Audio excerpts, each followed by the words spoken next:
तो नई breaking news और पहले नंबर पर हमारे चैनल को सब्सक्राइब कीजिएगा। आपको नई मिर्च की तफसीलात बता रहे हैं। ये देख रहे हैं, इसको कहते हैं झिचली मिर्च, क्योंकि इसका घी बन रहा है, जदीद किस्म की है।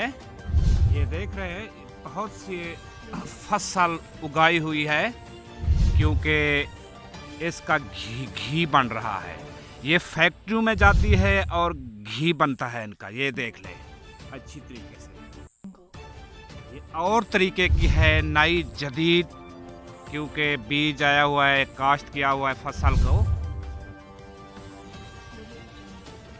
देख रहे हैं रिंगो न्यूज़ में, क्योंकि दोस्तों घी बन रहा है इस फसल का।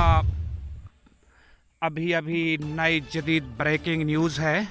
हमारे चैनल को पहले नंबर पे आपने सब्सक्राइब नहीं किया तो सब्सक्राइब कर लिए, देख लें, सब्सक्राइब कीजिए और कमेंट्स कीजिए और शेयर कीजिए।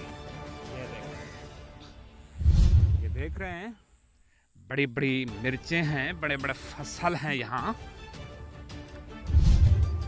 शुक्रिया दोस्तों, हमारे चैनल को सब्सक्राइब करेंगे। हम आपसे अच्छी वीडियो मज़ीद आपको दिखाते रहेंगे।